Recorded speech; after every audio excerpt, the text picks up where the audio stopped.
বন্ধুরা, পায়েস আমার মা বড় খুব ভালো পায়েস করে। মায়ের হাতে পায়েস খেতে আমার খুব ভালোই লাগে।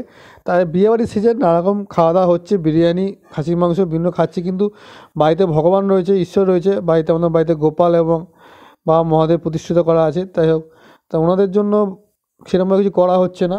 তা সেই জন্য সকাল সকাল ঘুম থেকে উঠে যাওয়া এবং পায়েস তৈরি করার রেসিপি নিয়ে চলে এসেছি। তা আমি একটা ছোট্ট হাঁড়িতে, পরিষ্কার হাঁড়ি, সেই হাঁড়িতে একটু দুধ নিয়ে নিয়েছি এবং একটু সেই দুধ থেকে অল্প দুধ সরিয়ে নিয়ে অল্প একটু কেশর গুলে দুধটাকে সাইড করে রাখছি, যেটা পরবর্তীকালে আমরা পায়েসে ব্যবহার করব। তা পায়েস করার জন্য আমি এখানে দুধ নিয়ে নিয়েছি, 1 লিটার দুধ, এবং অল্প তার মধ্যে আমরা যে অল্প ভিজিয়ে রাখা আগে গোবিন্দভোগ চাল সেটা দিয়ে দিচ্ছি। দুধটা প্রথমে ভালো করে ফুটিয়ে নিতে হবে বা জাল দিয়ে নিতে হবে। জাল দিয়ে নেওয়ার পর আমরা এখানে গোবিন্দভোগ চালটা ব্যবহার করেছি। এবং যখন আপনারা লক্ষ্য করবেন যে গোবিন্দভোগ চালটা আমরা দিচ্ছি, তখন গ্যাসের ফ্লেমটা লো থাকবে। লো দিয়ে এবার আস্তে আস্তে করে আমরা একটু ভালো করে নাড়াচাড়া করে নেবো এবং পায়েসটা করব। লো ফ্লেমে এটা হবে।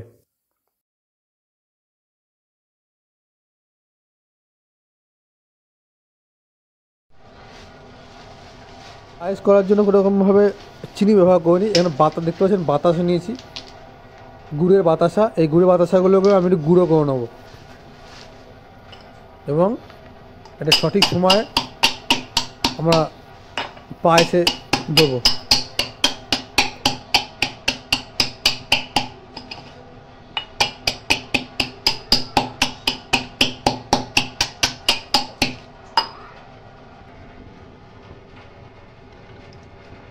পায়েসের চাল মোটামুটি এখনও হওয়া বাকি আছে, আমরা আর একটু করে নেবো।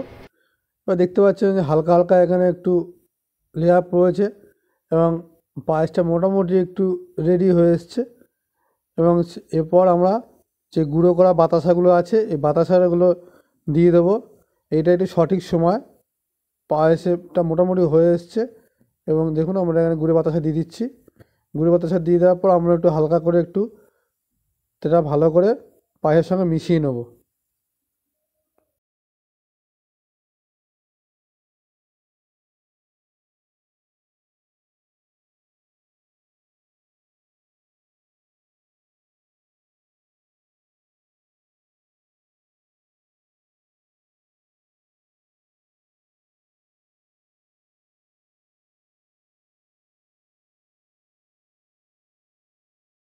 ছোটো এলাচের সবুজ খোসাগুলো ছাড়িয়ে নিয়ে এলাচগুলো আমি দিয়ে দিচ্ছি, এলাচের দানাগুলো।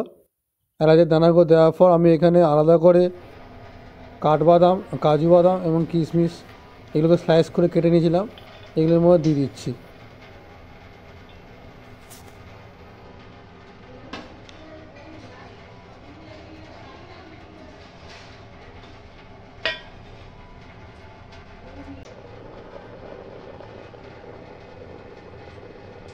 পায়েস আমাদের মোটামুটি রেডি হয়ে গেছে। এবং এই অবস্থায় যে আগে থেকে সরিয়ে রাখা দুধের মধ্যে কেশরগুলো রেখেছিলাম, সেই কেশরগুলোটা পুরোপুরি দিয়ে দিচ্ছি।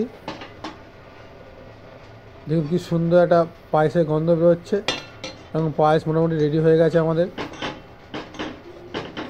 এবং এই কেশরগুলো দুধ দিয়ে আমি ভালো করে একটু নাড়িয়ে নেবো। পুরোপুরি তৈরি হয়ে গেছে আমাদের, একদম পুরো পায়েস রেডি। এবার পায়েসটা আমরা প্লেটে সার্ভ করে নেবো। ভালো বিভিন্ন রকমভাবে পায়েস করা যায়, তবে এটা আমার মায়ের থেকে শেখা। খুব চটজলদি পায়েসটা তৈরি করে নেওয়া। দেখতে পাচ্ছেন কি সুন্দর পায়েসে একটা সুন্দর একটা দেখে কত ভালো লাগছে। যাক, ভগবানকে আজ নিবেদন করবো এই পায়েস। সবাই ভালো থাকবেন, অবশ্যই জানাবেন রেসিপিটা কেমন লাগলো।